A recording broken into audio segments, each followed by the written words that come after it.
slamming the Washington Post for not calling out Stacey Abrams and other Democrats for their flip-flop on voter identification laws. Abrams, at one point, even referring to voter ID laws as Jim Crow 2.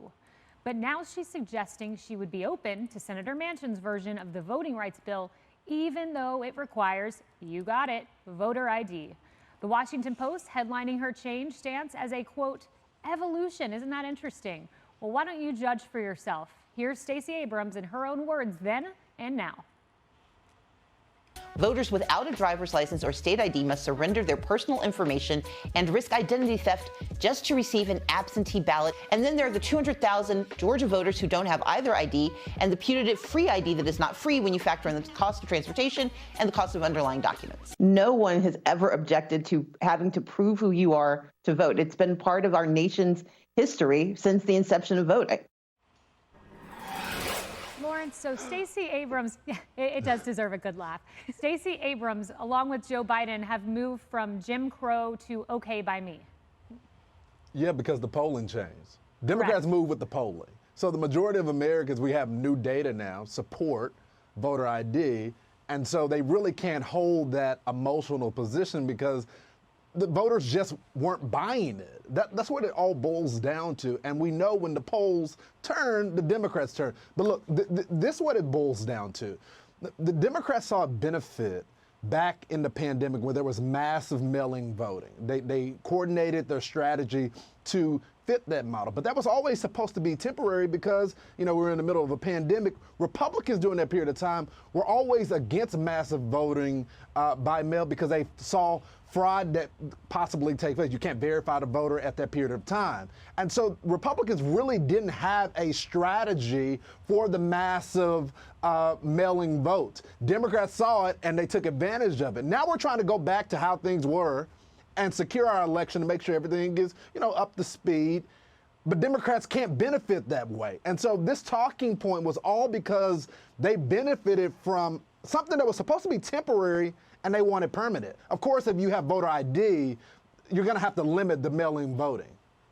Yeah, that's exactly right. They want to make the COVID-19 temporary measures permanent measures. Tommy, to Lawrence's point about the polling, we have that polling for you. We'll pop it up on the screen. It's this Monmouth University poll that asks if you support or oppose requiring voter ID. And get this, 80% support voter ID, 18% oppose. But interestingly, Tommy, when you look at the party breakdown, 62% of Democrats support it. Democrats. 91% of Republicans and 87% of independents. So Stacey Abrams, Raphael Warnock, Joe Biden, they didn't really have a choice here. You know, this really is encouraging on two fronts. First of all, I am glad that the Democrats are coming around to voter ID. I'm sure it's because of the polling. I'm sure it's because they don't understand their base. They don't understand the country, and they didn't understand that the polling would turn out this way. But at the end of the day, I'm happy they're coming around to it. So this makes me very pleased to hear this. Indeed, it is a flip-flop that we are happy to point out. But if pointing out their flip-flop and now these poll numbers are changing and giving them a change of heart, hey, I am all for that. But it's also proving another thing with these poll numbers. It's proving that the Democrats race baiting, calling voter ID and other measures designed to safeguard our elections and our election integrity, calling that Jim Crow, calling that racist, it's showing that that race baiting, it's not working even on Democrat voters anymore. So if I were Democrats, I would be really terrified of this coming up to the midterms and in 2024, because if they don't have COVID to fall back on and they don't have race baiting to fall back on, how the heck are they going to win elections anymore? Plus, if you take away their mass mail-in voting, as Lawrence had correctly talked about, they're in for a tough time come Election Day. Oh, yes, and they don't have substance to fall back on either. But Harris, the Washington Post, the media doesn't get a free pass here.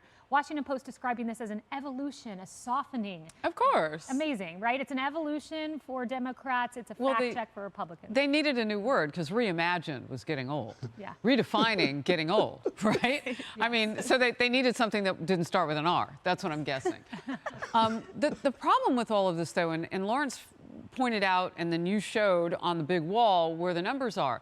But voter ID has never been not popular. It's just that we're polling for it more now, and we're finding out now how many Democrats and Republicans are really for it and independents.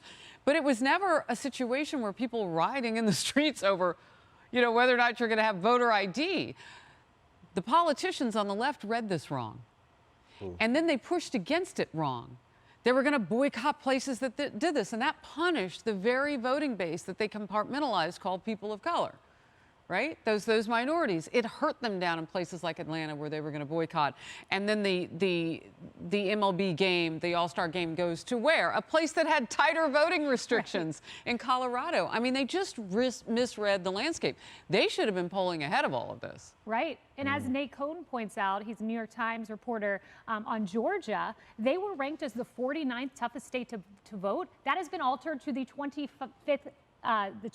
toughest state, meaning they are in the median.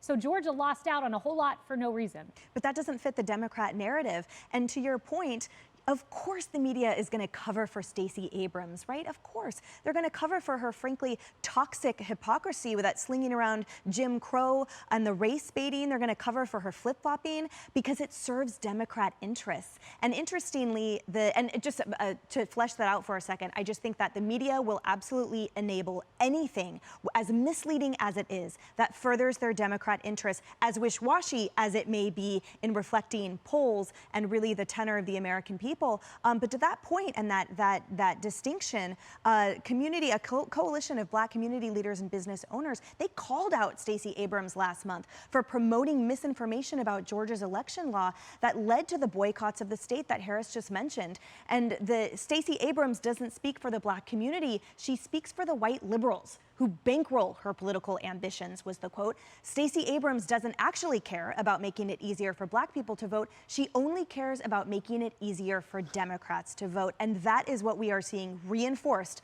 by the liberal media. Yeah. And now she's backtracking on that. Yep. Exactly, exactly. And Stacey Abrams, she also doesn't care about facts, apparently. We saw that when she was deriding the Georgia voting law and was wrong on the facts.